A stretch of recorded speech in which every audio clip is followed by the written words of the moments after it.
Welcome back to the Sports Complex here on The Horn. On the show today, we will get into Texas' not great performance last night in men's basketball against Marquette and Shaka Smart. We'll talk about Texas women's having a just fine performance, just fine and dandy performance. Also, Texas volleyball is tonight, so we'll get into all the Texas sports. Talk a little bit about the honors being handed out to some Texas players today as well. Sark's up for another award. Another Longhorn is in the transfer portal, so we'll get into all of that. A couple other stories around the college football scene. Patrick's Big Fat Poll. The NBA in-season tournament is about to kick off in the semifinals. It's a 4 p.m. game. It's 1 p.m. in Vegas. Showtime. Come on. In-season tournament, guys. That's what I'm talking Seemed like about. a good idea for a while. We'll talk about the Texas teams that played last night and give you some NFL talk and maybe a little baseball if we have time. A huge trade in MLB last night as well. And, of course, the text line, 512-447-3776, 512-447-3776 is the text line number. You guys drive the show. We just try to keep it on the rails. So if you guys want to send in whatever you want to talk about, we try to get to whatever you guys want to talk about with your questions or your comments or your theories and your what you think is happening. Send all that stuff in. 512-447-3776. Of course, joining me across the board, I don't know what this is that I can say what this is. It's a mixture of two desks. Yeah, it's across the way, just a few feet away from me. Mr. Jacob Standard joining the show. Going to talk some sports with us all show long, like he's been doing with us. And then we moved the new time slot, changing things up, having some fun here on the show since we're now 4 to 6. But we've just seen the new court for. Did you get to see the court? I have not. I will look it up right now. It's they're doing the in-season tournament. The game started. We'll get into it in segment 2. I'm sure it's wonderful. But they did not learn their lesson on the other courts to not have giant, bright-colored courts because it is red and blue. Oh, It's no. going to be red and blue, which is why we'll get into it. But yeah, not a great look. But yeah, there is basketball starting right now, NBA basketball in-season tournament. One of the most important games of the season, guys. It's 4:00 on a Thursday. That's what I'm talking about. All right, let's talk some Texas basketball, though. I was just trying to delay talking about this game because it wasn't very good. Yeah, it was not a good time to watch that game. It really showcased some of the weaknesses of this Texas basketball team. And, we talked about yesterday, if you didn't see the score, it ends up Marquette wins by 21, 86-65. It was at Marquette. Could have been a slightly different score if they were in Texas. But this is a great preview for Texas of you're going to have to play these Big 12 teams on the road. And your shot percentage is going to have to go up when you're playing on the road. They've not been shooting great on the road. They're shooting okay at the Moody Center, but pretty poorly on the road. And they continued in this Marquette game. We talked about before that they needed to, rebound really well. We talked about they need to attack the paint. And, we know Marquette likes to defend the three, but they, you can get off of them and get inside. They're also not a great three-point shooting team. They didn't look like that last night. No. They got hot at the end of the first half and then kind of just kept playing okay basketball and shooting the ball pretty well in the second half as well. Some things that stuck out in that game, though. When you looked, Caden Shedrick tried to have a good game. It looked like he was getting beat up again, grimacing a lot. I saw him shaking his shoulder out a lot after one of the. And so it looked like he got a little beat up. He wasn't that effective in the paint, only took 3 shots in the game. 3 field goals. He also gets 6 free throws. So he was trying to be more aggressive, but wasn't able to get in there. Ends up with 6 points. He's someone that I thought in this game was going to be more effective. Dylan Mitchell did not look effective in this game. Went 4 for 9. Didn't even get to the free throw line. Ooh. You got to go in there again. It's a team like this who is not a great inside defensive team, and get them to move around and get them to go up and try and block your shot and initiate the contact at points. And I know you initiate, then it's not supposed to be a foul. But if they're moving, that's still going to be a foul on them. If they're in the circle and moving, you're going to get that call. And so you need to drive. Dylan Mitchell could have driven the paint. They're not the biggest team. They're not the most athletic team. So you could have probably got up Dylan Mitchell and gotten some of those big dunks. He does rebound pretty well in this game. He's the only Longhorn that did well in rebounding, ends up with 10 rebounds. So he was being aggressive at other points, but offensively, when they were not able to get shots, the zone really started to throw him off. In the zone, when, the fact that a guy like Dylan Mitchell is maybe not the best ball handler in a zone is a little bit worrisome, why he didn't drive as much. The zone kind of, slowed them down a lot of ways. And we just didn't see anybody really get going. Tyrese Hunter, this was supposed to be a game where we wanted to see a lot from him. He ends up with 0 for 6, 0 from 2 for 3, not going. He's from that area. So a lot of people thought that he was going to have a better game. He went out there and tried, got some free throws, ends up with 3 points, but doesn't have a big game at all. 4 assists, 3 turnovers. So Tyrese Hunter plays one of his worst games of the season so far. You know, IT Hunter could never really get it going. Only goes 1 for 7 in that game. Never got his shot going. Max Abmas goes 10 for 19. He's your only real bright spot that he got streaky shooting and would hit some big shots throughout the game. He would be able to come in and hit some big shots and kind of carry you at little points. We know at the beginning of the game, he put up their first 12 or whatever points. Yeah, he was killing it at the beginning of the game. First 3 possessions, all from deep. And then he ends up going, scores 25 points total, but it's not enough to carry this team. We can look at things. They went 4 from 16 for 3. It's going to be a problem all year long. In college basketball, if you can't hit threes, you're going to lose a lot of games. You know, you either have to be giant inside, which Texas isn't. When they get Dessou back, they'll be a little bit bigger with Shedrick and Dessou. But even with those guys, they're gonna double off them all season long. This isn't the last time you're going to see that zone either. No, but they're going to double down off of them and make you make threes all season. Yeah. And so you better be able to hit your threes. Also, you only get 14 free throws in this game. And I know the refs are letting it play a little bit, but you got to go and initiate and get in there and get to the free throw line. When your shot's not falling, you have to go create and get to the free throw line. They didn't really seem to want to do that. A lot of the guys didn't go after it. Dylan Mitchell didn't go do that enough. Max Abmas did not do that enough. Because he's a smaller guy, he likes to kind of avoid contact.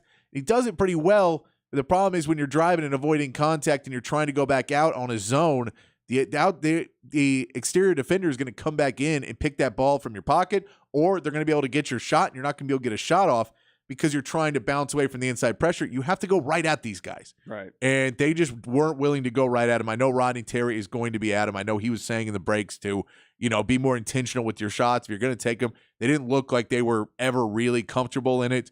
In reality, Tyler Kolek in the end of the first half kind of put this game far enough away and killed momentum for Texas by hitting just a bunch, like 2 or 3 crazy threes in a row. Yeah, that he shouldn't have hit. He said they were leaving him wide open, and he owed it to his team to knock those shots down. But he wasn't wide open. Well, I'm just telling you what his quote was. He felt wide open. He felt wide open. He wasn't. There was a couple with 2 guys on him that he was still hitting off 1 foot. He got really hot at the end of the first half, and it just started going. I mean, they shot 66% from the three-point land in the second half, and they didn't take a ton of threes. They took more than Texas, but they weren't trying to go over the top with it until later in the second half. In the first half, they went and shot a ton of threes because Texas was playing them inside. In the second half, they stepped away from it. And we're still able to hold on to that lead and just play them out. Texas got out-rebounded, which you can't do against a team that's not as big as you and not as athletic. A lot of those were just fighting for rebounds, and Texas was not in the right place. Everybody collapsed. Your bigs collapsed right in the basket, and the ball bounces 2 feet off. Yeah. And someone else came in and got it. The guards weren't there because they were getting back on defense.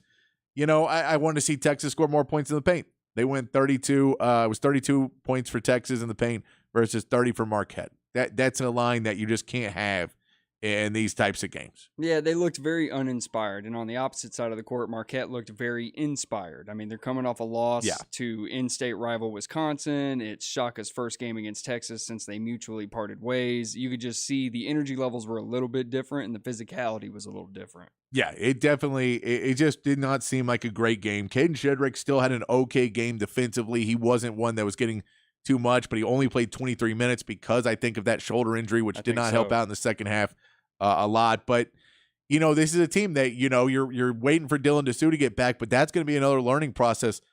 You just need to get, I think there needs to be a point of revving up practices. I didn't mention, but I should mention, Kendall Weaver had a good game. Kendall Weaver came to play. He played 25 minutes in this game, went 4 for 6. He ends up with four fouls, but he has 4 rebounds as well and 2 assists. He has a couple turnovers. He has a huge block in the game. Yeah. He has a huge block in the game where, he just wanted to stand it. He's not in every, you can't play him 30 minutes a game, and he shouldn't be playing 25 really in an ideal situation, but Tyrese Hunter was playing so poorly that you put in the defense to try and slow them down. Kendall Weaver, you'd like to have 20 minutes, 18 minutes a game maybe, but man, his energy, he was somebody that wanted to be there. I saw a play where he gets a steal. He like took the jump shot out of the guy's hands and then right down the court for a dunk. And Yeah. he rose up above everybody. And so you need to get that energy. And I think that's something that you're going to see from Rodney Terry is trying to instill the energy from a guy like Kendall Weaver, who is, not heavily recruited and ended up at UT Arlington and, played his butt off at UT Arlington to get the WAC player of the year and then our freshman of the year and then go to Texas and be able to come in and try and make an impact. You're going to have to get that kind of energy going. I know Shedrick wants to play. He was beat up. But for a guy like Dylan Mitchell, who has now seen it, he's, kind of testing that NBA waters. For Max Asmus, who's been around it forever, it doesn't necessarily want that contact. For Tyrese Hunter, who's just so sketchy or so streaky, and when he's playing good and when he's not, you have to go out there and go, I don't care if you're missing shots, if you're trying, if you're hustling on defense, and if you're playing hard defense, and if you're going for every rebound, and I'd rather you foul out and, score 5 points for me, then I'd prefer you to kind of just play it safe the entire game and get me a 16 that don't matter. Yeah, there was also, I never had a moment in the game where I felt like they were moving as a unit. It felt a lot like one pass here and then you try to get a shot. One pass here, you try to get a shot. And that's the other deal is I don't know why they haven't practiced more against the zone. Yeah. They've seen it 3 or 4 times already this season because everybody knows they have troubles with the zone. Right. Because and the reality is, with guys like IT Horton and Tyrese Hunter and Max Asmus, Brock Cunningham can shoot a 3 okay. He went 1 for 3 in the game. You really hope that, okay, well, they have some shooters. We'll just put shooters in. We'll shoot over the top of the zone. That's how you want to break a zone. But on the road, Texas can't shoot right now. So I think they need to figure out kind of where their shot is, what the problems are. I know they've had these problems every single year. They had them under Shaka. They had them under Rick Barnes. They've had them under Chris Beard, and they have them now. So this is not something that's unique to this season, but you have to figure out how to start getting into positions where you're not shooting. You went 0 for 6 in the second half from 3.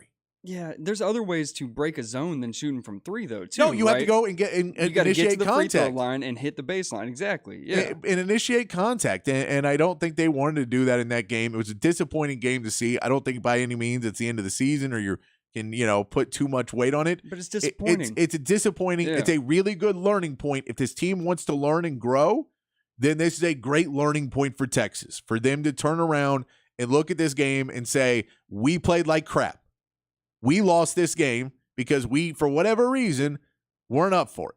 We weren't up for it. We didn't work hard enough to get to where we need to be, and we're better than that. We do want to work hard enough. We do want to do that. Rodney Terry's going to give him that speech. Oh, yeah, he will. Rodney Terry's a great coach. He's going to go after them. But, yeah, that was a disappointing loss for Texas in the game. Texas loses to Marquette 86-65. Marquette's a really good team. Don't get me wrong. But Texas should be able to compete with them a little bit more than they competed with them in that game. I know Kolek got hot at the end of the half. Just the things that you need to do that are easy things to do, they were not doing. Yeah. And that's what makes it so disappointing. We also should mention Texas women's basketball did handle their business to the Moody Center last night. They get a 106-62 win over Long Beach State. That is absurd. 106 points in a basketball game. They did double-double for Taylor Jones, another double-double for Taylor Jones. God, that court is ugly. And not the Moody Center. Moody Center looks great. No. Moody Center is beautiful. Yeah. But, yeah, it is double-double for Taylor Jones. Some other people. I know you have somebody you've been working on the name for. I have, and I'm very sorry. It's a backup guard, and it's Jekalinga Winantanda. I hope that is the right pronunciation of it. She scored 14 over 16 points in the second half. Rory Harmon had 17 points of her own with 6 steals on top of that. The Long Beach State coach, Amy Wright, she said they have an orchestra of offense, which is just the best compliment you can get. They are. And I mean, the one thing you're looking at for this Texas women's team is once they get to play bigger teams and a little bit better teams. They did beat into UConn. They beat up UConn, but they did beat a UConn handily on Sunday. So they've played some other teams. Once you get into Big 12 and once you play with a couple more people that are a little bit bigger, Texas is just bigger than all these teams, and Taylor Jones is taking a massive advantage of it. So we'll see as the season continues on. But right now, Vic Schaefer has his team doing everything they're supposed to be doing before you get to conference play. So you can't get mad at any of it. Right. Because you can say, well, what else are you supposed to see? Yeah, why didn't y'all score 120? I wanted 120. There's no point I can make. I can say, I wonder what it will be when they play conference play, but I can't tell you it'll be bad because they've shown me nothing to tell me it'll be bad right now. Yeah, no, they look dominant in all phases right now, and I hope it continues. And just another note, I don't have enough volleyball knowledge for you to fully vet into this, but we do want to tell you we are watching volleyball. We're watching it when it comes on. They are taking on number 2 Texas, taking on number 3 Tennessee tonight. You can watch it on ESPN2 at 8 o'clock. So if you want to watch that game tonight and check and support the women's volleyball, they're playing in the tournament tonight. Another win, another advancement. They've been playing pretty well. They've lost 1 set so far. They lost the first round set to Texas A&M, the first set. They've won 3. Then they beat SMU, I believe, 3-0 as well, if I'm correct. Tell me if I'm wrong on the text line. I have not looked at the bracket in 2 days, but I'm pretty sure that they're 6-1 in the 6 straight last sets for Texas women's volleyball. They play tonight against the number 3 team or number 3 seed Tennessee. So yeah, shout out Texas volleyball, man. One of the most dominant programs in the nation right now. And let's go. Let's talk a little NCAA football, though, before we get to the break. And we get to the text line and everybody there, 512-447-3776. We did get to see some All-American lists. There's a bunch of All-American lists that have been put out. Which is fun. I've seen 4 of them so far, I believe. Okay. I've seen a couple. I've seen the CBS and the Athletic. There's also the USA Today and the Sports Illustrated. Okay. We have... The Athletic has the freshman team. Anthony Hill is made there. CJ Baxter's second all-freshman team All-American. Oh, okay. The Athletic just All-American team. Xavier Worthy and Tavondre Sweat are first team on that, and Byron Murphy is second team. We go to the Sports Illustrated All-American team. Tavondre Sweat is first team. Byron Murphy is second team. The USA Today, Sweat and Worthy are both on that team. Worthy is second team. Sweat is first team. And if we look at CBS, Worthy and Sweat are first team. Murphy and Tavion Sanders get on that list as second teamers. But Tavondre Sweat, consensus right now, first team All-American. I don't think anybody can dispute that. I don't think anybody would argue it either. No, I don't think anybody can argue that Tavondre Sweat after the season he's had. It's nice to see Murphy getting on these lists, second teams. When you have a guy in first and second on the same position, it's always nice to see. So that's a cool thing. I like to see Anthony Hill and CJ Baxter seeing some freshmen getting playing time and being on those the freshman All-American list. Yeah, I'm surprised to see JT Sanders only made one of the lists, the CBS list. I think it's because of his injuries. And it just kind of put him out. If you're going to say there's only 2 tight ends, he could be the 3rd best tight end if you're only going to put 1 tight end on a team. Who would be your other number 2? I guess I can go look at their list. But I mean, Brock Bowers on there. The kid from Utah is on Bowers there. There's a kid from Utah, too. I can't remember his name, but he's a really good tight end as well. I have not looked at the full list, so I can't tell you. But I know that Tavion Sanders is up there. He's one of those guys that's on the best, but I think his injury kind of slowed him down at points in this season. Yeah. So he may not get on there. We can also mention Steve Sarkisian is up for another Coach of the Year award. We mentioned yesterday he was up for the Eddie Robinson Award. That'll be given out on December 20th. That's reasonable. So that is something that we can say is going to be before the college football playoffs, and we can see it, and we can take that to the bank. The George Munger Award, Coach of the Year award from the Maxwell Foundation is the award that he's nominated for this time. He is actually the finalist. He's a semifinalist. They've only named the semifinalists so far. They will name the finalists on December 21st after Eddie Robinson's already given out. Yep. They're giving out the George Munger then, and then the January 10th, 2 days after the national championship game. But the other Coach of the Year semifinalists, Nick Saban from Alabama, Jed Fish from Arizona, Mike Norvell from Florida State, Kirk Cinetti from James Madison, Jamie Chadwell from Liberty, Jeff Braun from Louisville, Ellie Drinkowitz from Missouri, Jerry Kill from New Mexico State, David Braun from Northwestern, Lane Kiffin from Ole Miss. I don't really know why he should be on that. I'm not certain on that one, but Rhett Lashley from SMU, Sark from Texas, Barry Odom from UNLV, and Kalen DeBoer from Washington are all on that list. No huge surprises there. That basically. Well, I have one surprise. What's that? Where's Mike Gundy? Mike Gundy's not on there. Why isn't Mike Gundy on there? Mike Gundy, I'm sure Kirby Smart's not thrilled that he lost a championship game to Alabama, and they're like, Well, he's really losing it, isn't he? He's 29-1 in the last 3 seasons, and he's not on that list either. And I get if you want to say player wise that they got the wealth of talent. Sure, but a lot of schools have a wealth of talent. Harbaugh also not on these lists. Harbaugh's not on this list. I didn't even notice that. Yeah, no, Michigan Harbaugh, but I'm sure they have, they have rules, and this seems like a weird. I fully want Sark to win the George Munger. I also feel like their website has not been updated. The George Munger official George Munger website since 2019. I'm just curious. Who was the last winner? Ed Orgeron from 2019 was the last that was on their list. Oh, wonderful. So they're a little loose with their morals. So they may be. Well, that was before though. 2019 was before. That's right. Yeah. It's just funny. We did mention one of the Longhorns that entered the portal today. Casey Kane, the wide receiver, entered the portal today. Didn't get a lot of playing time this year. I think he's seeing where this team is at. Yeah. And that it may be an uphill battle for him to get in there. He's going to go try and get some more playing time somewhere else. I get it. I'd love to see him stay because I think he is a good wide receiver. It just he hasn't been able to break through. We don't know whatever else ulterior motives, but he has confirmed that he is going into the transfer portal. I thought some snaps were about to open up on this roster, though, at that wide receiver position, especially after this season. I'm a little confused. But, I mean, this is when you have the discussions with Sark. He's talked to Sark. And he hears that they're going after Juice Wells and stuff like that. So he may talk to and Sark may have told him, hey well, you're right now fighting for the 3 spot, or you're fighting for the 4. Like, you can play, but you need to fight for it, and it needs to be your position.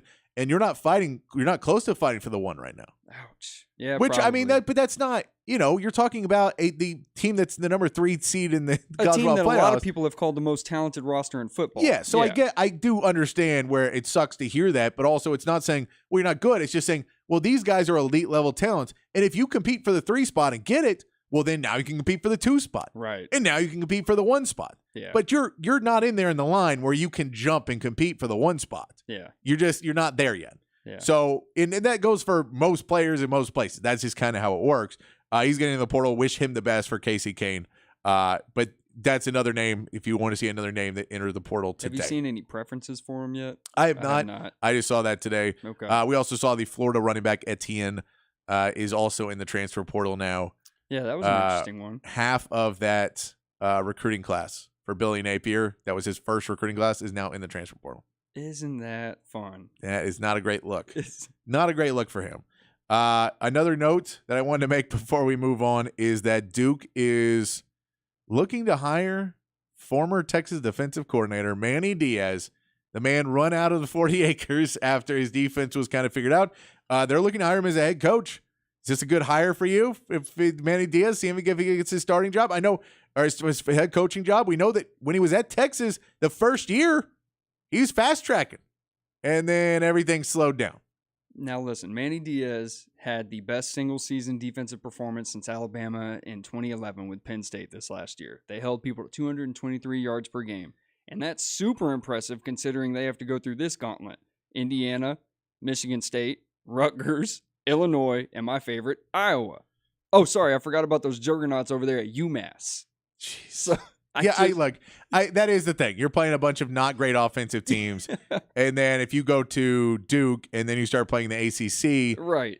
I mean, there is teams like that, and the Louisville's kind of built like that. There's a lot of defensive teams in the ACC, so you're going to build a defense first team there. You're losing Riley Leonard, the quarterback that did well for you this year. He is transferring out. Yeah, so you'll get to build it from scratch, but yeah, I mean, it'll be a growing period. It's interesting to see Manny Diaz, a former Texas guy that a lot of people, Texas fans, remember Manny Diaz. He is now the favorite to go for Duke. Expected to be finalized in the next 24 hours. Yeah. Yeah. Manny Diaz headed to Duke. I just have an issue with defensive masterminds, quote unquote, coming out of the Big Ten.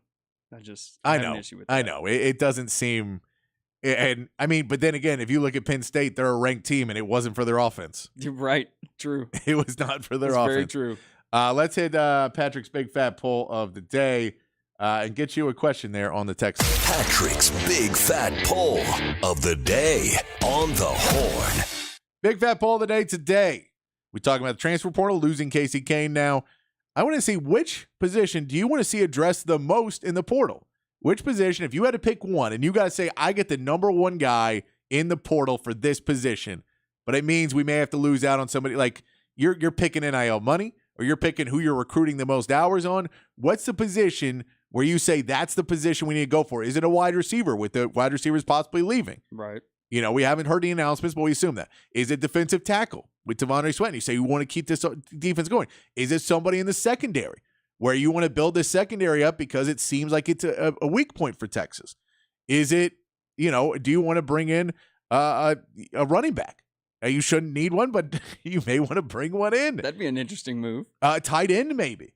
Where losing to Tavion Sanders, and you say, well, Gunnar Helm, like maybe we can go get if we can go get a really good tight end in this portal. Maybe do you want to bring in a linebacker and help out where Jalen Ford's leaving, and if Anthony Hill and you pair him up and you have a great linebacking core. Possibly. I like all those. My pick would definitely be interior D-line. I think having 2 All-Americans in the middle there has made a huge difference. and it'll be different. You're leaving the Big 12, which is a pretty running conference, and I know there's air raid and everything, but we know that, your last couple games you're playing against Taj Brooks and Ollie Gordon and some really good running backs. And so in the Big 12, it was huge to have those. Going to the SEC, we know now they throw the ball a little bit more, but they try to have their running backs as well. Teams like Kentucky, we know Alabama runs the ball. Georgia can run the ball some too. So you would like to have those big men up front and make teams more one-dimensional and then bring up your youth because you do have some young guys. Then you can say, well, maybe if they can get Kobe Black on his – and then you compare him with Manny Muhammad and those guys. The kid from Clemson, maybe. Maybe that's what I'm saying. So what do we say?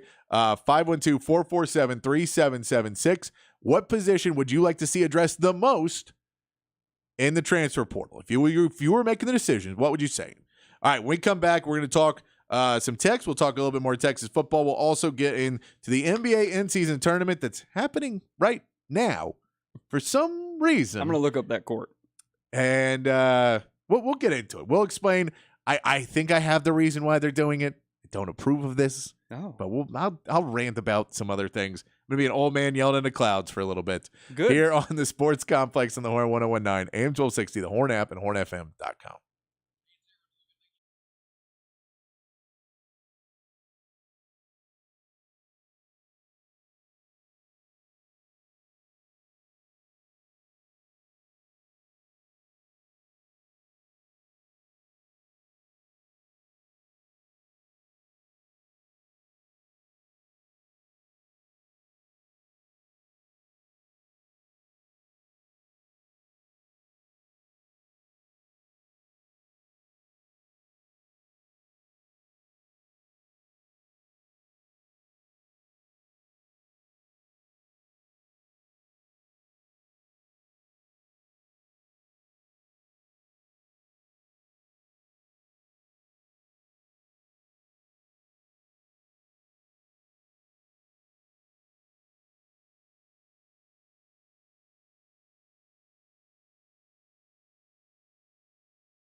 Back on the sports complex here on the Horn.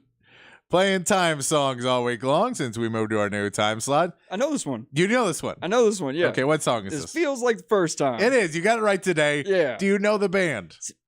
Is it Kansas? It is not Kansas. Is it Boston? It's not Boston. Is it Bon Jovi? It's not Bon Jovi. Okay. It is the band. The singer of this band is who my dog is named after. Oh, well, Lou? Lou Uh-huh. is the name of the singer. Okay. Lou Graham. All right, Lou Graham. That's what I was going to say. Yep. The singer Foreigner. Yeah, Foreigner. That was the band, yeah. Foreigner, yeah. Lou Graham, they sing a song also called Dirty White Boy. And when I got my dog, we found him. He was homeless, and it took 4 baths to get him very clean. He's a white dog, and so he's the dirty white boy. Yeah. And so I named him Lou after Lou Graham. Makes sense. That is a story of how Lou got his name and how I listened to Foreigner more after that. After getting a dog and naming him that. I miss Lou.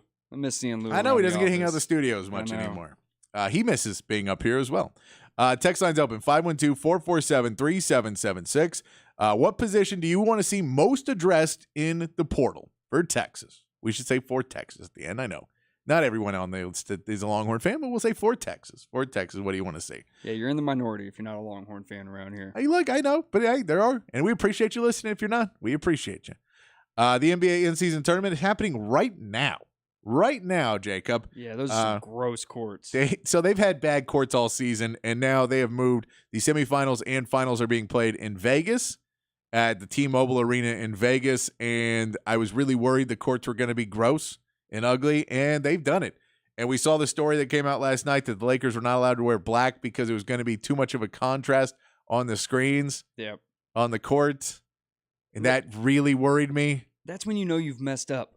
If your courts are too contrasting with the jerseys. So this is the thing. If you haven't been paying attention, they're in the in-season tournament. The winners get a $100,000 bonus.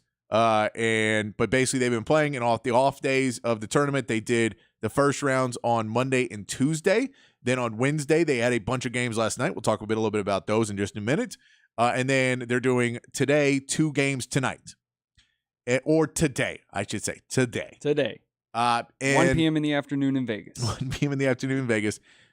This is the problem I have with the end-season tournament, is it feels like, I think that there was a lot going into it, that the game was really, that a lot of things worked better than I thought it would.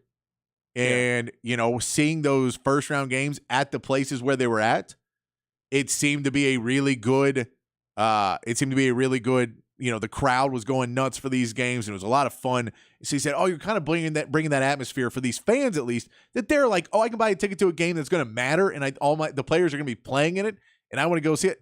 So I think in that, it was a positive thing. The ratings are up, which is great, so we saw that happen as well. The problem is they planned this out, and someone who's done like concerts and events as long as I have, and thrown a bunch of stuff, and when you work events and stuff like that, it's always annoying when you go up and then you start and then you see something in the future and you go, hey, what about that thing? The thing that we all know is going to be a problem. And they go, we didn't think about that. Yeah. And you go, oh, no. Because if you didn't think about that, you didn't think about a bunch of other stuff. And so there's a couple things. One, the courts, they just didn't workshop these enough or put them across, fans. And do we not have focus groups? Yeah, focus group them and go, hey, man, are these going to look awful on TV and at the place and no one likes them? Can we make some minor adjustments and fix them? It looks like they just made all of them and then printed them and did it. Is anybody's jerseys going to cause a conflict? So we had that. Then they do the 2 nights for Monday and Tuesday. They want to get the game out on a Saturday because I don't think they want to compete with the NFL on Sunday or Monday. No chance. They don't mind competing against Thursday Night Football. This is going to be a bad one on Thursday. We'll get to that in the 6 o'clock hour. But I think they were more okay with it on today and Thursday Night Football. But they had to start the first game because they're playing these in the same building. They had to start the first game to make the last game still be viewable on the East Coast. Start at 8 o'clock, which is still late on the East Coast. It's still a 9 o'clock game in the East Coast, but it's a little bit earlier, right? It's a little bit more okay because, you say, okay, well, that's the second game, and that's a Western Conference game. But they didn't want to start at 9 or 10, which still would not be that late in Vegas. Right. Because in Vegas is not that late. So what they end up doing is they put the first game on at 4 p.m. This is a semifinals game. Top 4 teams left in the in-season tournament. Starts at 4 o'clock on a Thursday in Vegas, where it's 2 or 3 hours earlier than it is here. Nailed it. And there you have to go. So now you lose the home fans. So it's people that are traveling. You lose that home fan base and that really cool thing to make it a neutral field, which we know doesn't work in the Super Bowl. It doesn't work. Like, unless you're talking about Cotton Bowl and rivalry games where it's close enough and both teams can do it, this is not a great idea for that. Here's what I would do, because I don't want to just be an old man yelling at clouds. Okay. I would take the Monday of the week, and I would put all 4 teams on Monday, all 4 games on Monday for the first round. And I would stagger them like March Madness. Okay. And I would say we're starting the games at 6, 7, 8, and 9. And then from 7:30 on, you're watching straight basketball, and you don't have time breaks, nothing. You can just keep watching games.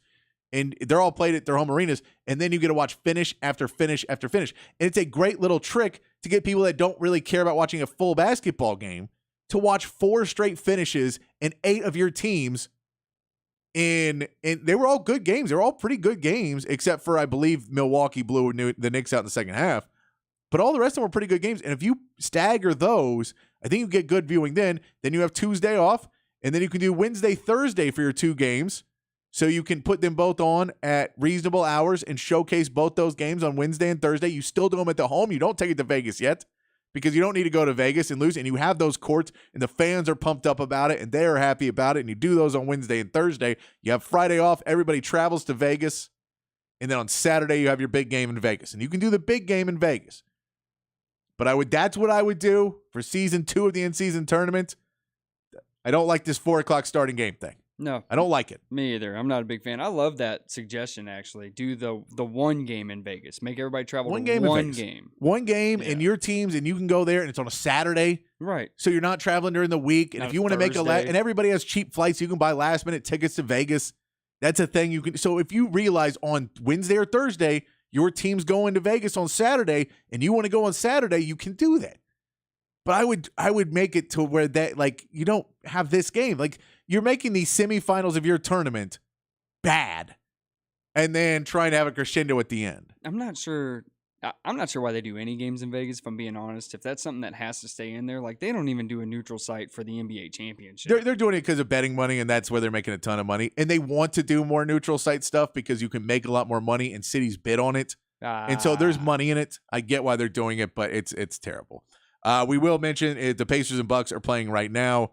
Bucks are a 5.5-point favorite going into it. This could be a high-scoring game. They're first and third in points per game throughout this season. Coming in hot, too. Coming in hot, both teams. So we'll see. The game's in a commercial break, so I don't have do you have the score right now? I do not have it up right now. I'm sure I can figure it out. I've got it. You Go ahead. pull it going. up. Yeah. Also, we have the Pelicans and Lakers are playing the late game tonight at 8 o'clock, which is a 6 o'clock, 5 o'clock game in Vegas. Really pulling the midnight oil for the city that never sleeps. You really gotta nailing it. They're going to be playing some cool matchups in that game, though, to watch for. If you do want to watch the game tonight, Anthony Davis versus Zion could be in that matchup. That would be a fun matchup to watch between those two guys, and a guy who's always hurt versus a guy who's always hurt. It's a great matchup, but it's a big body versus both based in physicality. No, but it'll be a fun matchup to see those two guys. You know, and it's the future of New Orleans versus the past future of New Orleans basketball. There's a lot going into it. So I want to see that matchup. Ingram versus LeBron, where Brandon Ingram could not play with LeBron in LA, and Ingram couldn't make it in LeBron and couldn't make it in LA. Yeah. And get straight off, is having great seasons now. See them going against each other. So you could say the future of LA and the past future of LA as well. I don't know if Ingram was ever the past future of LA, though. He was, because I don't think they ever thought he was going to be as good as he was. They took him 2 overall. They did, but I don't know if they ever. That's why they traded him. Yeah, I guess so. He was in that Anthony Davis trade, That's which right. was Yeah. that's why he's where the team ran. Team, yeah, makes all sense. I do have a score update. I do have a score update for us. 29-27 Bucks into the first. Okay, so that's not super high scoring. No. We'll see if they crank it up in the second half or in the second quarter. I will say the Pelicans do have a ton of more depth than the Lakers. So if they're able to play the defense they've been playing, it will be a tough road for the Pelicans in this, or for the Lakers in this game.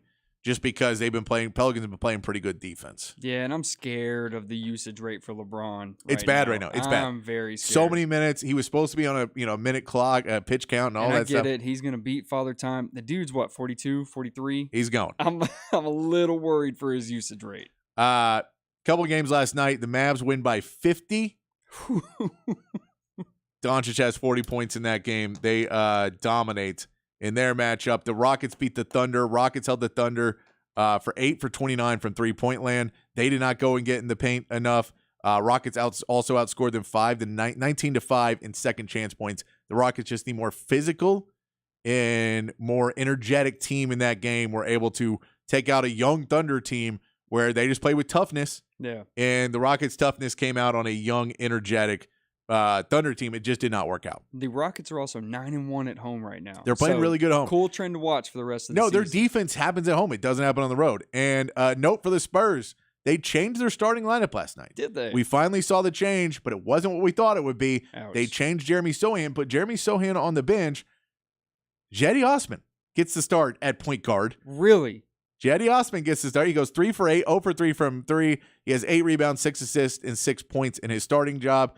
And he said he liked it. He was being a little bit more of a facilitator than he normally is. Okay. So I think maybe that was what Pop was trying to get him to understand how to pass the ball and be a distributor. Yeah. But it did not help out Wemby. One of Wemby's worst games. 10 rebounds, 12 points, 1 assist. Was not great with that. So they're going to have to figure out if they play well together or not. We'll see if another lineup comes out or we go back to Sohan if Jetty Osman is there when they play again tomorrow.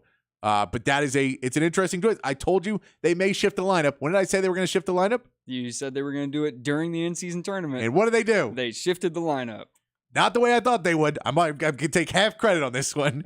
That I thought this would be around the point in the season where Pop starts to kind of mess with things. They were up against the Thunder in every quarter break until we got to the end of the game. And in the fourth quarter, they came up short again and have lost their 15th straight game. Ouch. Did you catch Luka drop an F-bomb and then apologize with a word that you can only say on the Pat McAfee show? I did. I saw that as well. I also saw that Trae Young very unhappy about not getting a foul call at the end of their game. And it wasn't a foul. It was not a foul. I can show you in the off. Okay. I can't talk. But basically, Trae Young hits a game leading shot. Sure. The other team hits a game leading shot. Okay.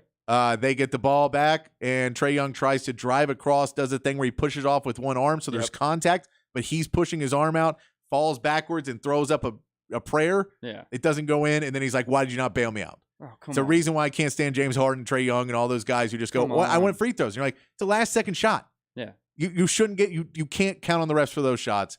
But he was mad, and so, but as the Spurs fan, they have the Atlanta's first round pick this year. So I say suspend Trae for arguing with the ref after the game. Don't let him play the rest of the season. Yeah, quit disrespecting authority, Trae. But much worse than Ja Morant. Yeah, I'm just kidding. I'm just kidding, guys. I'm just kidding.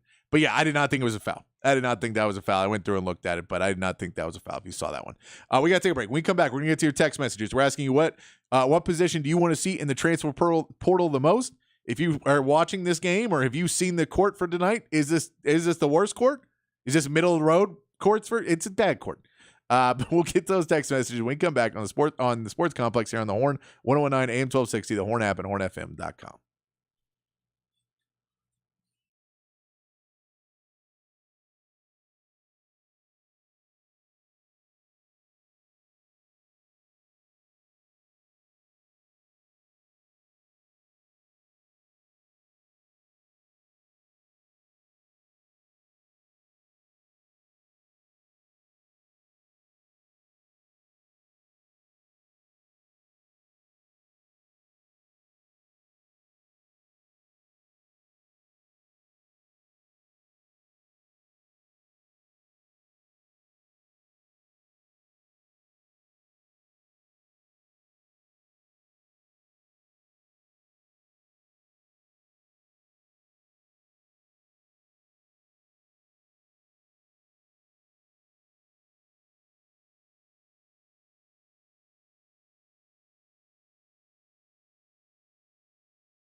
anything like that, send it in on the text line. Number CPAL says, yes, women have a chance to be special. In Vic's word, can men find the high school guard in Texas that can shoot? Heck, Shaka has a white kid that can play too. Two of them, CPAL. Yeah, I mean, the women team is going to be good. They'll continue to can the men find a guard in Texas that can shoot? They can. And look, Max Asmus can shoot, and IT Horton can shoot. I think there's just issues that this Texas team has about, I don't know if they focus on defense. This is supposed to be a defensive-led team, and they're trying to focus more and more on that and trying to get that right. That's the way Chris Beard was. That's the way Rodney Terry is. That's the way Rick Barnes was. That's the way Shaka Smart was. Sure. They've all been defensive-minded head coaches that want to really get a tough defense, and so they practice defense a lot. And it becomes where shooting is something you kind of have to do in your free time a little bit more and get into that. And sometimes shooting, when you're not scrimmaging shooting, you may not get there, and playing on different courts. And it just takes a little while to get used to and get back into it. I think they'll be okay once we get into the season. The good part is you're not peaking too early. You're definitely not doing that. This is definitely not the peak of this basketball team. But we're going to see, I think it will. Dylan Dessou comes in. It will open up a little bit more on the outside, because they're going to have to double in on him and Shedrick more, and you're going to see more help coming down onto them, which could mean a little bit more open three-pointers for some other guys. You could see that, and once they get a little bit more in rhythm, it may be going. But I agree with what Jacob said earlier, too. You want to see that the offense run and get the ball kicked back out to a three-point shooter as opposed to passing it around the perimeter and then dribbling and then shooting. It's just a much harder shot. It's not really what you'd like to see. And you can get hot doing that, but it's not what you want to see. And Max Asmus does that a lot. You'd like to see guys be able to go inside. And I think with Shedrick being hurt last night, you saw, or just beat up or whatever it was, where he played less minutes, you weren't able to go into him, get the respect, and kick the ball back out where you may have hit some more threes. I just want to see them move as one unit. I just don't want to see 5 players out there. I want to see one unit. Yes. Oklahoma Greg says that 3 Longhorns in the portal. I believe so. I believe so. I believe it's the offensive lineman. Oh, no, 4. The safety, and then Casey Kane. And Catalan is in there. Catalan, 2 safeties. That's so right. 2 safeties. Okay. So 4. It'll be 4, I believe, is what is in there right now. Yep. This texter says safety position, which we said 2 are gone in the portal. We're going to lose probably a couple more to the end of their careers in college football, whether they go pro or not. Right. But they're seniors and losing eligibility, so we will lose. I could see it. And I said the secondary because I kind of played it the easy way of DB safety, but I'm with you. I think safety is a big position. Very different positions, by the way, safety and DB. They are very different positions. Scarlett says priority is in the trenches. Both sides of the ball definitely built inside out. That is a Sark method. He's talked about that a lot. Big humans. That he is, he believed that was his thing coming in was we need to solidify. That was a pancake factory. Oh, yeah. I'm sure when they asked this same question to Sark, if you had one position that you really need to bring people in, he said, give me offensive linemen. Yeah. And then he said, I need defensive linemen, and we're going to give them and make them big humans. We're going to take them over to Pluckers and feed them all the wings in the world. No, they're eating pancakes. No, I'm talking about the defensive linemen. Oh, defensive linemen. Yeah.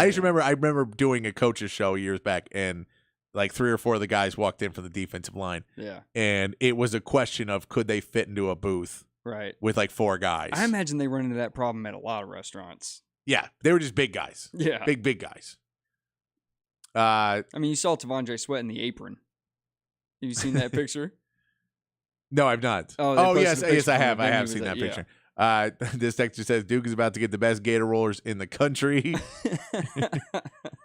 Chan says Marquette shall be knocked down in the second round. Definitely are we in trouble. Seem to have trouble stopping the threes. I don't know if it's too much. That those threes from Kolek, that was, there was points where they were losing their guys. There was a lot of it where they just didn't look like they were up for that game, and I don't know what it was. But they played better basketball. They played much better basketball against UConn and protected the three-point line a lot better there. But they just did not seem to be in sorts in that game. And he also says safety. I like that. A lot of people in the secondary. This texter says cornerback. We get one secondary. Yeah, that's back where that's a lot of people. Do you want to get it's that fair. fixed? That's fair. And it is. Yeah. And I think you have good young players there as well right. that are going to continue to grow in that position. So there is points to I get that. Next players need linebackers, safeties, wide receivers. All right. I don't know if I go linebackers first, I'm not so sure either.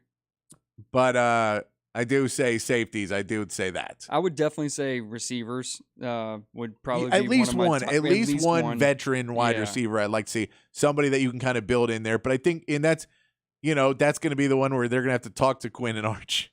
You guys are going to be there, right? Right. You guys going to be there? Right. Hey, will y'all help us get these guys? Yeah. Texter says, Chief Engineer, my man, Chief Engineer says, did you see Gundy's kid at the portal? I did, and that had to be an uncomfortable conversation. Well, what about the first uncomfortable situation where he benched him? That's a little bit easier of, you know what?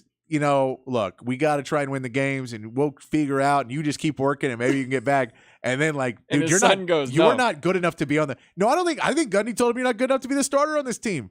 I think Gundy told him go somewhere else. I bet he grounded him, and he was like, all right, well, I'll just go over here.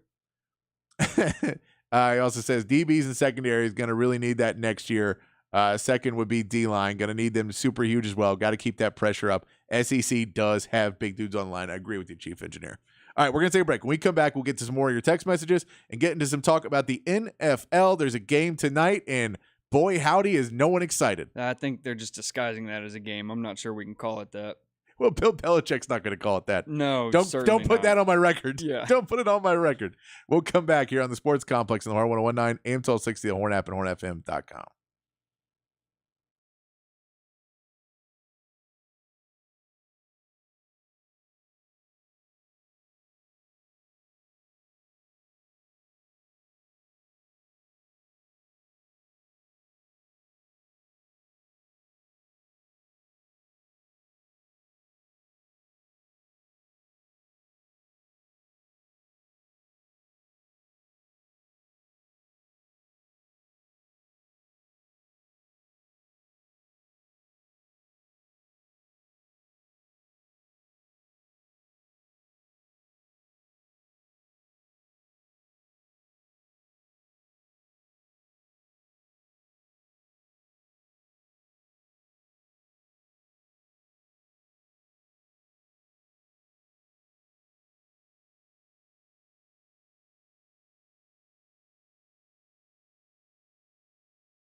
Hour 2 here on the Sports Complex on the Horn. Hour 2, we're going to talk some NFL. We're going to talk maybe a little MLB as well. We'll probably talk some college football because the text line is still going. We're asking a Patrick's Big Fat Poll of the day.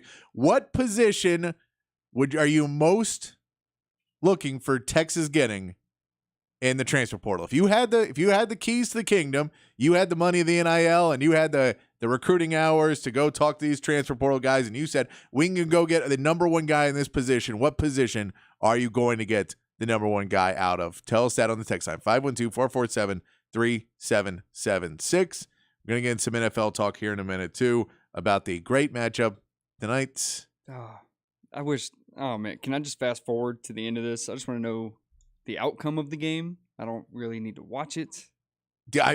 Are you playing any fantasy players tonight? I am not. I was back and forth on George Pickens, but I still don't trust Mitch Trubisky. Mitchell Trubisky? Mitchell Trubisky. We know he took his yeah, anybody who needs to be called Mitchell instead of Mitch, I don't trust as my quarterback. I want him to have a cool nickname, not Mitchell. Anybody who gets run out of Chicago, I don't trust as my quarterback.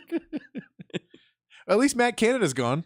Yeah, we can all celebrate Matt Canada isn't coaching tonight. Yeah, well, unfortunately, it still doesn't improve George Pickens' outlook. No, we'll talk about that in just a second because there is a stat on this or a betting line on this that is historic. It's record-breaking. It is historic. But I want to get to some more text before we get there. Texter, we're asking you about what player would you like to see Texas go after in the portal? We get the wide receiver or defensive tackle. I think those are both very popular decisions. Love that. Fluffhead says, I think the winner gets $500,000. You're correct. Correct, I misspoke. Everyone in the semifinals gets $100,000. The losers in the championship game get $200,000 a player and $500,000 a player to the winners. Oh wow, which is a lot of money. Also, I don't know how many people care about that as fans. It doesn't affect me as a fan as much. Well, it sounds like the players aren't super interested in it either, because once Giannis found out when they told him, he was I was trying to find that audio of Giannis when they were trying to be pumping it up, and you saw the announcer, and basically he was like, hey man, and you get to go to Vegas, it's your birthday and you're going to Vegas, and he basically says, well, I'll be away from my family, so that's not great. I'd like to my birthday, I'd like to spend with my family. And he's like, Vegas though, right, man? Vegas, and you get $100,000. He goes, what? $100,000. And then I believe he says the rich get richer. He does, which is solid stuff from Giannis. Man of the people. Come on. The people. The NBA, that's another problem. You got to find some American stars that can do some interviews, because the guys you have right now that are doing all the interviews are the most hated players in the NBA. It's like Pat Bev and Dylan Brooks and Draymond podcast. Green's got his podcast, and all these guys that no one wants to hear from. They're all the guys leading the charge. And then you don't have anybody who can just be a rational. JJ Redick. Is that your rational? You need an MVP. JJ Redick is not rational. He's more rational than them. He's more rational than them. Talking about one of the top 5 hated college players ever. He is a top 5 hated college player. I don't mind his Old Man in the 3 podcast, though. No. He has some good stuff on bad. there. Yeah. But I do. But if you throw in there and then you put in the fact that you don't like all your star players, we have one Giannis who didn't want to go to Vegas, didn't know he was going to get paid to go there. And then Luka Doncic, who dropped 2 cuss words at the end of putting up 40 and winning by 50 points. That's awesome. You need to get some guys who just really can be classy on the mic and go for it. I don't know. You need to find those guys and get those and escalate them up. Okay, I hear what you're saying. Put microphones in front of Austin Reeves way more often. I get it. The more people hear his voice, though, I know, the less popular he's going to be. It is tough. It's tough to see one of the best basketball players on the Lakers like, how y'all doing? We just played the game down there. I passed the ball over. It's like those old, and by the way, not comparing these two players on their skill, but their personalities, like the Larry Bird where he pulls up in the truck. It's like, imagine this dude dropping 50 on you. Yeah.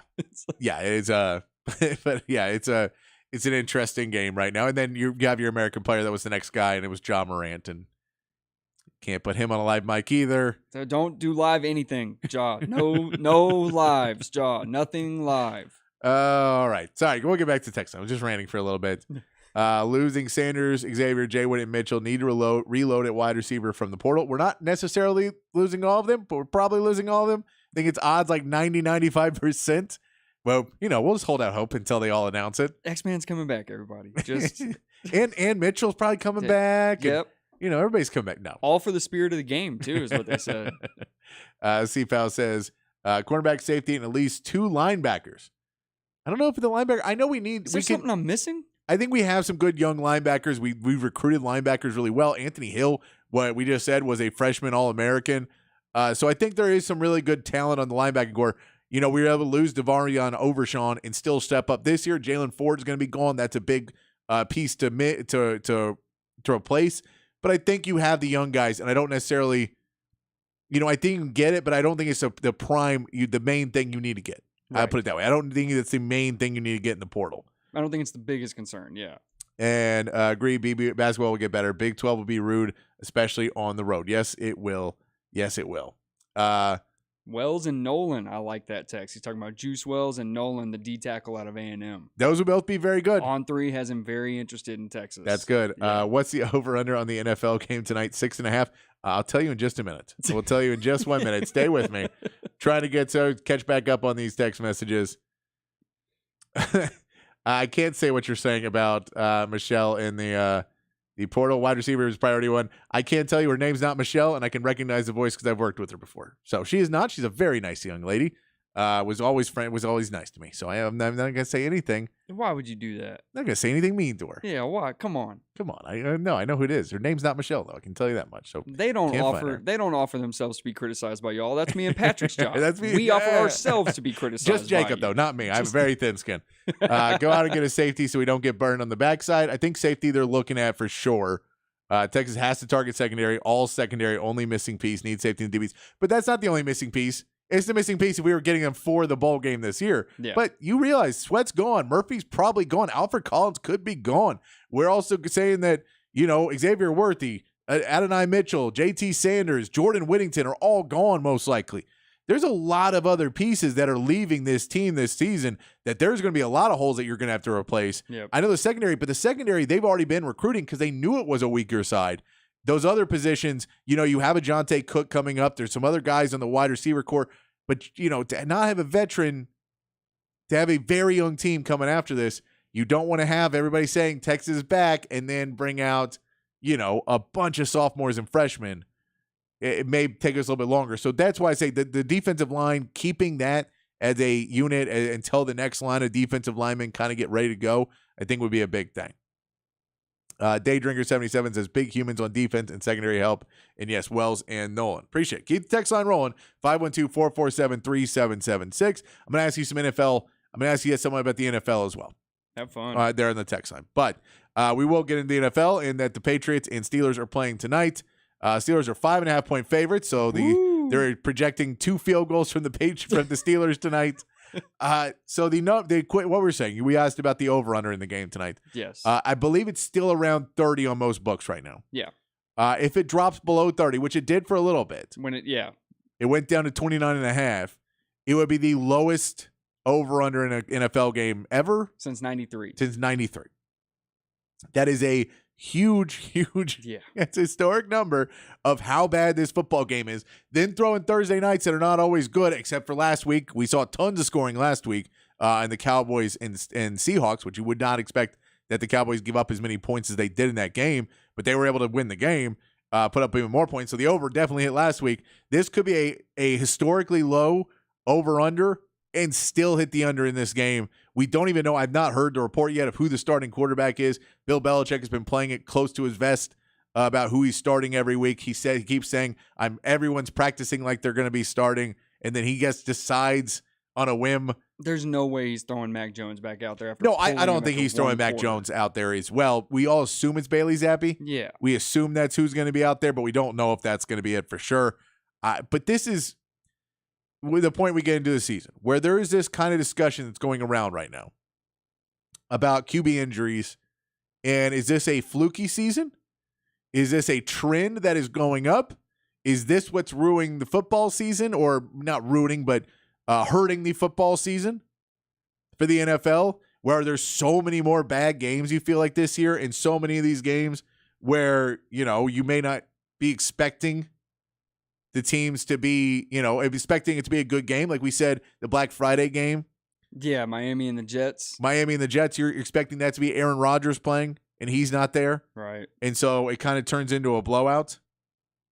But it puts you into, are the QB injuries hurting the game, or has the NFL now leveraged itself so much on one position that teams are no longer able to do anything without a quarterback because the rules have changed so far into the quarterback position that everything's leveraged on it. And so now if you don't have one of the top 20 quarterbacks, 15 quarterbacks, you really can't compete. So when we see the Patriots don't have a top quarterback, they can't compete in the NFL anymore. We see the Steelers having trouble competing with a around 2025 quarterback in Kenny Pickett. He then gets injured because you're sticking guys out there without really building up calluses, and you're going to take hits. Or, you have defenders that are getting better and better at their job because they have to, because you keep making the rules about them changing. So you've built this breed of guys who know what they have to do, and then you protect quarterbacks so much that teams are, their plays are being kept alive when it could have just been like, yeah, that play hurt, but he doesn't get hurt. It just is a physical pain, not a malady that will keep you out weeks. He now spins out of that move and then tries to twist his body around, and then there's 5 guys in a pileup, and his leg gets twisted around because he should have just gone down the first time because the first guy would have tackled him if he didn't think he was going to get a roughing the passer call. Yeah. And it would have hurt, but it wasn't going to knock him out of the game. Like the Trevor Lawrence play, if they just kind of go after him, they probably just go after him. But now he's going to slip away, and you get to see some exciting plays because guys keep plays alive. But I think it also leads to injuries. Well, Trevor Lawrence is his own guy stepped on his ankle. Yeah. But this is because the plays are staying alive more and more and all these. And so I think there's something to be said in the run game. If you make running backs are going to get hurt, but you can kind of there's more running backs in the league who can play decent games, and you can build a run game without, necessarily having the best running backs. You can still build a decent run game. I think the league may have to start looking at how they're trying to build for the future and protect these quarterbacks at all costs. And that is not working. It's not necessarily helping the game that you're protecting quarterbacks at all costs because they're not being protected, because they're still getting out, and they're not going to. They personally, them are going to say, I will go out there and do whatever I can because I cannot be tackled. Yes. Right. And I know what I'm going to be doing. So I see that. And I want to ask you guys on the text line, if you could do something for the NFL to try, and if you could change a rule, if you could change something about the NFL to make it so these games, when a quarterback gets hurt, it doesn't basically ruin the game, that you still play football, what would you do? Because I'm curious at this point. I don't know the right answer. I think you should try and shift rules to help the running game a little bit more. I think you should change rules to allow, and this is the other part. If you don't have a quarterback, you're going to build that defense. And the teams that are building really good defenses now, it's all about the pass rush. Yeah, look at the best teams in the NFL. So when you don't run the ball as much, the pass rush can be there all day long because you're not going to run, you're going to throw, and you're not worried about the run game. If you have elite running backs, then those running backs are going to bust through the line. They're going to go get some more yardage, and the pass rush can't be the same way because you're going to be letting guys run for 20, 15 yards on you over and over again, rushing the edges, rushing linebackers, rushing everybody else. You have to have run protectors. We know they've done it against the Cowboys before to try and get Micah Parsons to be less effective as a pass rusher because you want to put him in run coverage. So if you can make the run game a little bit more effective for this NFL teams, and try and focus more on, instead of, well, now we're just never going to pay running backs and we're just going to forget the running back position. Say, well, maybe running backs can help the quarterbacks a little bit more if we go out there and just don't try and get pass pro guys and Rico Dowdles, and let's go get some other guys that have some explosive ability and get running backs, and don't let the Bears get 3 of them and nobody else gets one who can all run for 50 yards, 60 yards a game, and build up the running game a little bit more in today's game. And I think it'll lead to more health for your quarterback. In the grand scheme of things, if you're allowing the rules to shift to allowing them to get more run plays out and allowing them, instead of just, well, no, we're going to give you pass interference all the time and it's a spot foul, so just pass the ball. Yeah. The odds are something good's going to happen because even if you underthrow a guy by 10 yards, you can get a flag. You can get a flag. Right. Get some, try and help the run game, make defenses shift their game again away from just pass rush, and shift the game away from quarterbacks being everything that when your quarterback goes down, your season's over. Yeah. No, I agree with all that. I think boosting up the run game would definitely help. I also think that something that like Tom Brady said would help a lot is just teach these guys how to protect themselves again, because it is not the defensive player's responsibility to protect the QB or whoever they're tackling. Teach these guys to protect themselves when they're going into contact. Well, that's the thing. And so but Tom Brady would just fall over. Tom Brady wasn't extending plays, Smart. right? Yeah. No, I agree, but that's not learning how to protect yourself. That's Tom Brady being a non-athletic quarterback saying the world revolves around me. And Tom Brady, I really hope Fox backs out of this. I don't want to listen to him announce games. I can't stand his viewpoint on football. You're talking about one of the greatest football minds ever. And then the same guy who came out and made every single rule about protecting quarterbacks and then said you should be able to take quarterbacks' heads off the second he retired. That guy. The hypocrite that is Tom Brady. Not a fan. But no, but that's what I'm saying is I get he's not wrong that they need to not try and extend play, but they're going to, because that's what they have to do, because that's what you have to do in today's game is extend, because the cornerbacks have gotten better because you made all the rules so that they can't just play hand-on, football. Now you have to be the best cornerbacks in the league. And if you're playing against the best ones, well, the only way the quarterback can get out, and you can't run the ball on that. So you run the ball on it, you'd be fine. But if you run the ball now, the league, it doesn't want you to do that because it's boring. It just, I think they've set the rules up. I think the NFL has done this to themselves by trying to make this 100% a passing league, that passing is what matters in this league, which allows defense to keys off on it. And I think you'd like to see it be a little bit more of a running league again. And I think it would help the teams in the long run that you would be able to, in the playoffs, try and throw the ball and create more. But the way the games are right now, we're getting a Patriots-Steelers team. The Steelers should be a running team.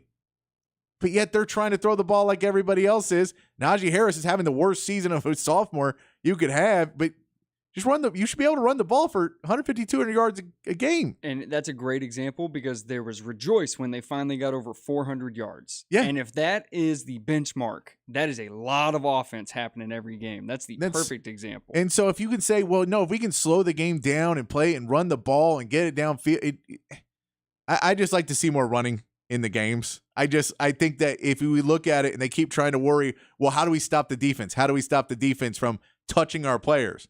How do we get it to where a quarterback is never touched again? Yeah, put flags on them. I mean, and then you say, well, then they're just going to keep running around, and you keep enabling them to get hurt more. Right. You're enabling them to get injured.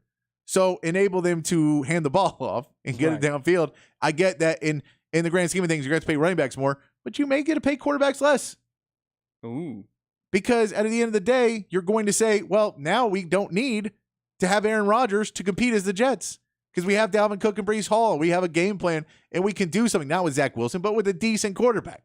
We can do something. How dare you? If you got a better solution than that, if you have a better solution to kind of skew the rules back to a more even offense and get away just from the passing game itself, which I can't, it's too much passing now. And I think you just have to pull those rules back a little bit.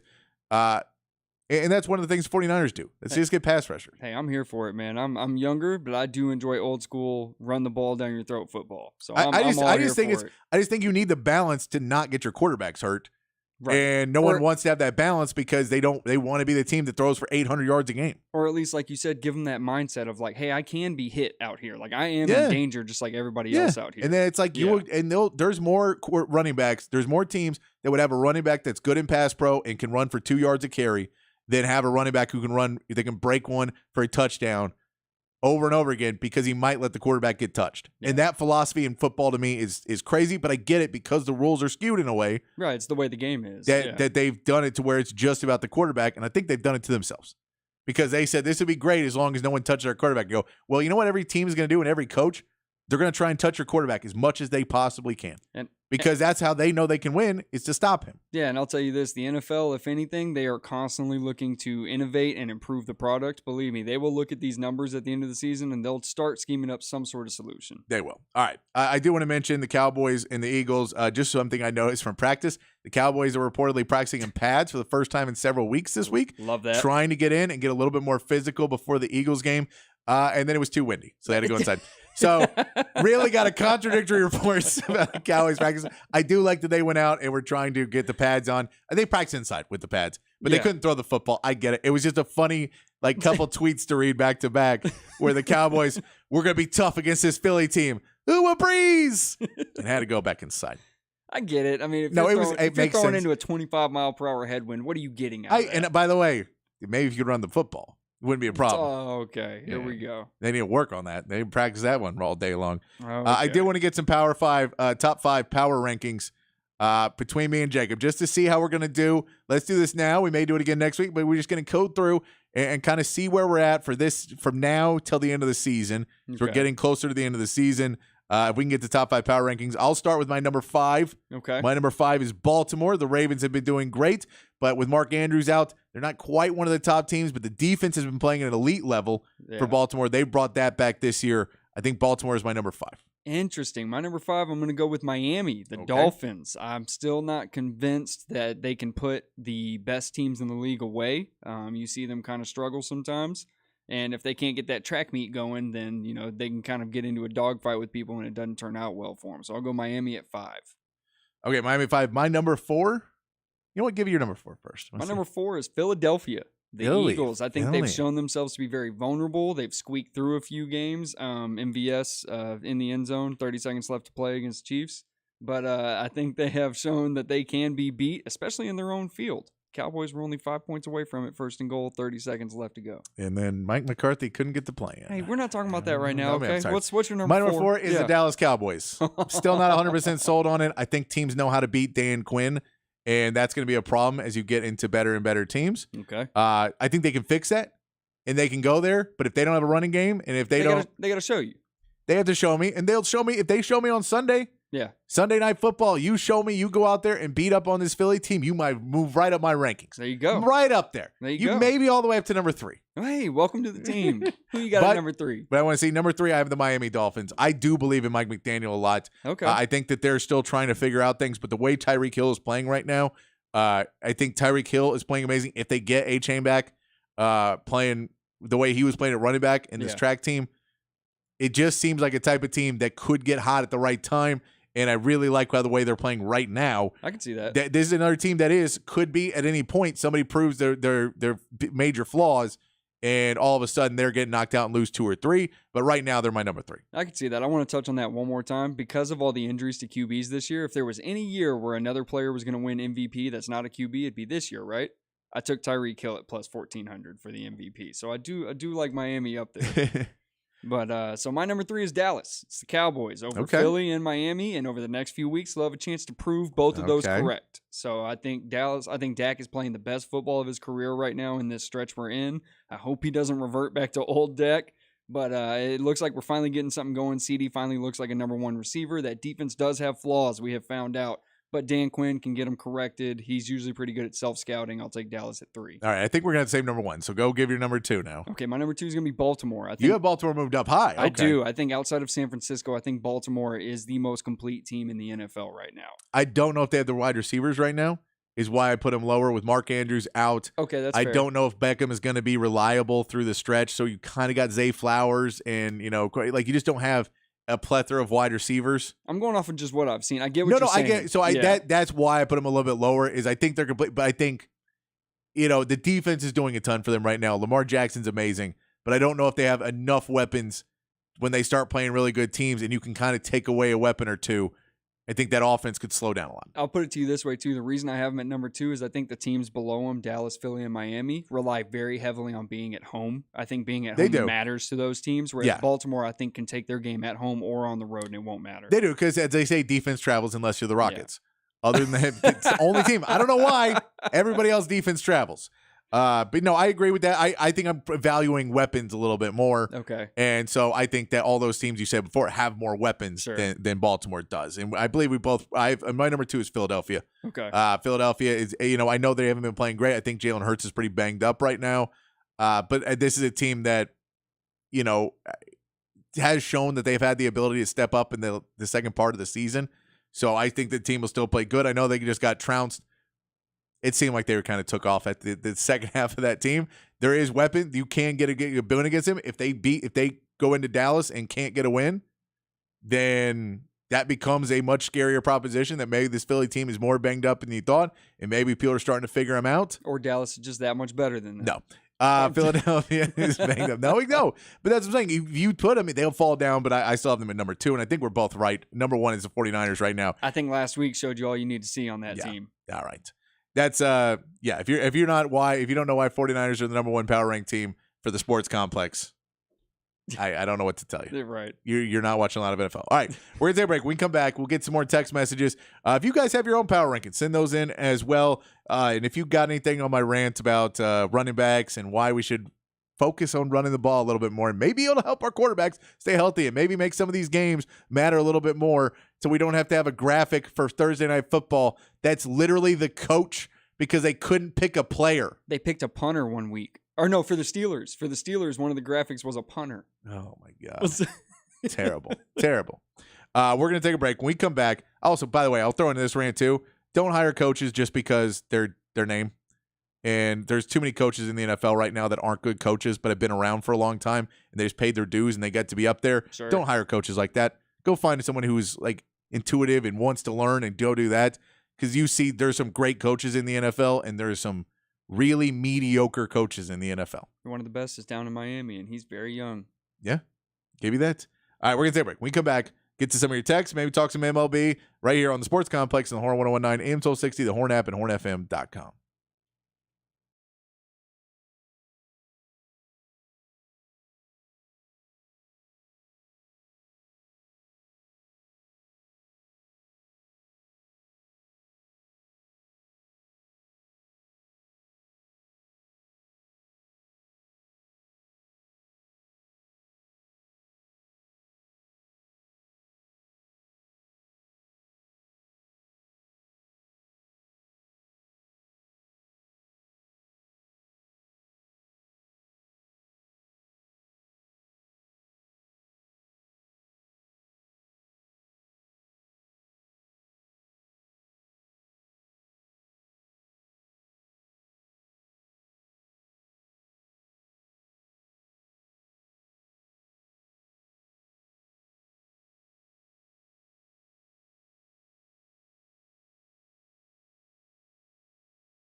Back on the sports complex here on the Horn. I would just let that play for the whole rest of the song. I'd be fine with that.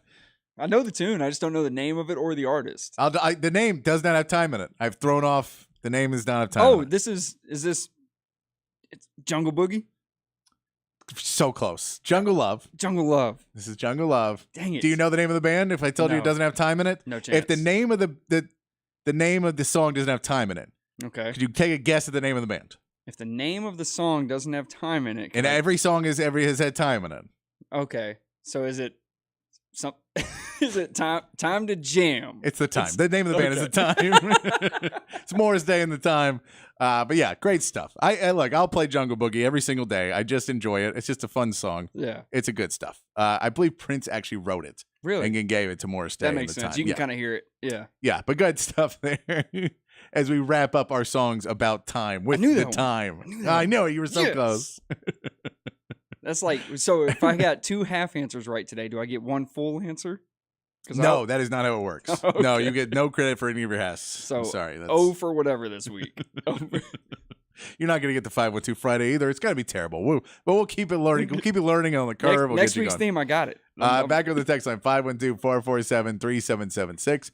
Texter says, what happened to Nayor? There seemed to be so much hype surrounding him, and I forgot he was on the team. He tore his ACL in practice before the first season. And then in the second season, once they added Adonai Mitchell, it kind of took away what he needed. They got some freshmen in there. I don't know if he ever fully got the speed back that he needed to have.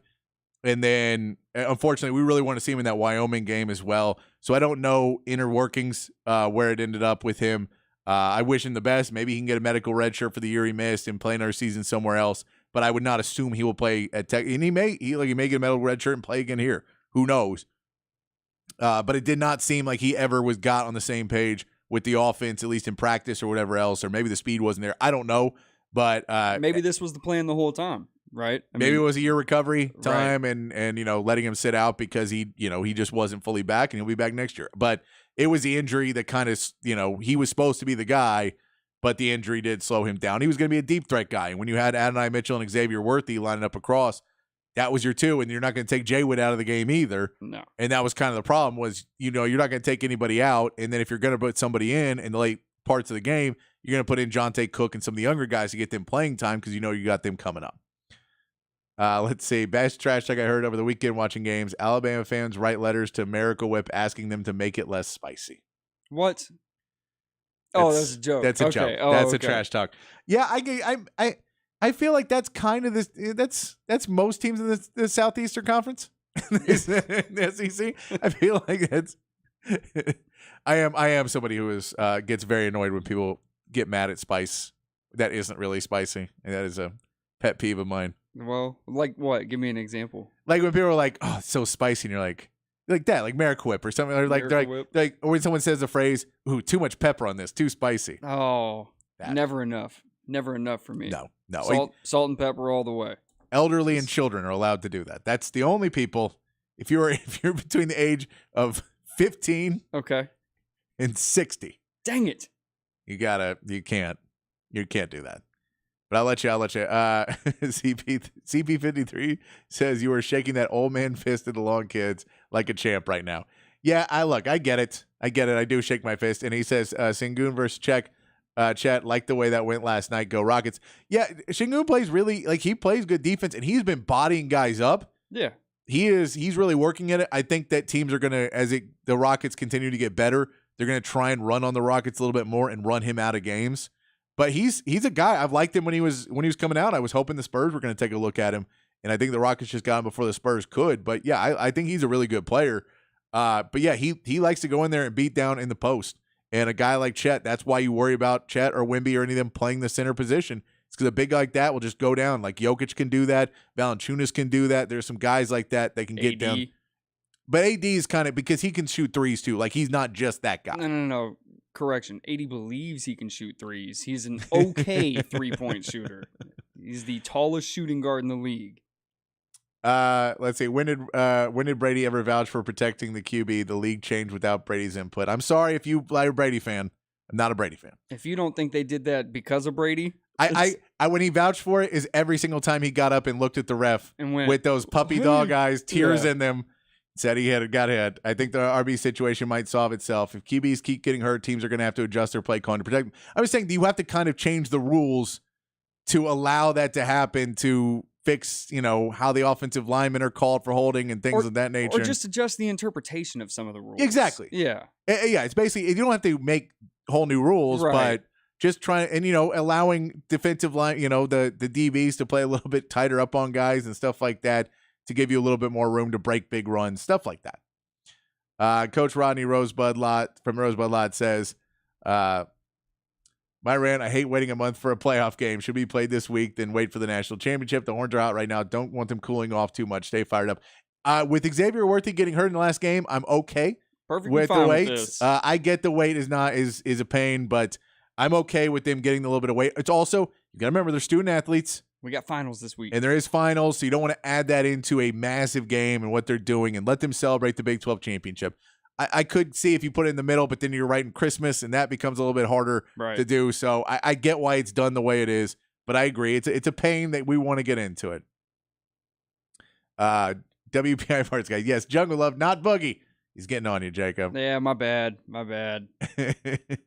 I was close. And I believe we have do you get this reference? You are awarded no point to make God have mercy on your soul. Yeah, I know. That's from the thing we were just talking about. No, it wasn't. It's Billy Madison. Yeah, that's what I was going to say. Come on. You gotta watch all the Adam Sandler movies too. To get I all these have seen that. I have seen that movie. I just didn't pick up on the reference. It doesn't work that way. I would love to hear what Jay's top 40 playlist is for music. Barney song, Blues Clues, and Baby Shark excluded. Also, yeah, Brady did have the tuck rule. We are aware of the tuck rule, which he has admitted later on was BS when he sat down with Charles Woods. How fun do you think that was? Yeah. Hey, I may have just altered the entire trajectory of your career, but... Well, I need to win the game, and I don't care about other people. I have no empathy, and I'm, I don't want to go too hard on Tom Brady. I just don't like the guy. Maybe it's because he won a lot. Maybe it's because we have different world viewpoints. Maybe it's because I believe he's a hypocrite. But I was said before, too, I don't think he'd like me either. So we're fine. I don't think Brady likes many people. I don't think Brady likes many people either. Yeah. I don't think Brady likes life very much. I think Brady loves life. No. He eats avocado ice cream, man. No one who eats avocado ice cream has a soul. Or anyone who does that is by choice, though. I think he definitely wants does to not do have that. a soul. Does not have a soul. That is avocado ice cream. Yeah, he might not have a soul. I've seen him embrace his kids. I mean, just eat avocado then. Like, you're just like, my avocado's not cold enough. Because there's no sugar in it. It's like it's some sugar. He's not eating something with sugar in it. That's craziness. Dude, I saw a picture from this last weekend. He was out on a boat, deep sea fishing with his new girlfriend, some supermodel. I think he loves life. I think he absolutely loves it. Oz and Roundreck says, bring back the fullback. That's in time. That may take a little while. You have to add some more positions in there. Best team in the NFL uses Kyle Juszczyk. That's true. I mean, I'm just saying. They do. I know that the Texans have been using a fullback at times as well. Have they? They have, but they normally are splitting him out, and they're using Andrew Beck from Texas. They're using him in the fullback position at points. Yeah, I've seen the Cowboys throw a tight end back there, but let's get a true fullback. Is Jacob 12 elementary? No, Jacob is not 12. I just give him a hard time because I am a pop culture reference guy because I've worked in radio for the past 10, 15 years. And so you just always have these conversations with people. And it's what I've done. I toured the band before. I have that mind. And so I expect other people to get my references when I make jokes. Right. And Jacob is younger than I am. And so when I make jokes, he gives me the look where I can tell in his eyes he has no idea what I'm talking about, but he's trying to keep the conversation going. And I'm like, I don't know if that joke just wasn't funny or you have no idea what I'm talking about. So I make the joke with him. But that's the inside joke for anybody out there. He's not 12. At least we don't think he is. 13. Yeah. I've had some beers with him, so we hope. And yeah, I do. What the day of Jay picking music? We have you pick music. Ooh, yeah. Give me the theme. I'll tear it up. No, you have to pick your own theme. Okay, that's fine. You see whatever. I don't know if you know enough songs. Do I have to do a whole week? I don't know. Well, we'll figure it out. Okay. Maybe in the new year. Yeah, and then just tell me how many I need for the week. I'll set you up. I'll make it happen. We'll see. But you can see the names of the songs. I'm going to have to send you just numbered audio files. Yeah. And then just like, you just play through them. And I'll just play through them before I go to the show. And I'll be like, I know every one of these. Guys, we all know this is Little Uzi Vert. No, there will be none of that. I know zero of his songs. All right. We got to take a break. When we come back, We will get into, we'll wrap up the show here on the Sports Complex on the Horn 1019 AM 1260, the Horn app, and hornfm.com.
All right, wrapping things up here on the Sports Complex. Appreciate all you guys on the text line. You guys killing it. We always appreciate you joining in. We got one more day this week to get through. We'll be back tomorrow, talk more, get you some picks, get you ready for the weekend of games. We don't have college football happening much. There's one game really happening next week, but we got NFL action is heating up. Huge game between the Eagles and Cowboys. And who knows what'll happen in the transfer portal before tomorrow? Ooh, who's going in? Who's going in? Suspenseful. I know, I'm building up suspense on something I don't know will happen. Right. So real radio don't, everybody. Well, X-Men's going to announce that he's coming back tomorrow. That's what we're going for. Yeah. All right, but until then, everybody, be kind, be safe, keep your underwear clean, and we'll see you right back here tomorrow at 4 o'clock for more of the Sports Complex.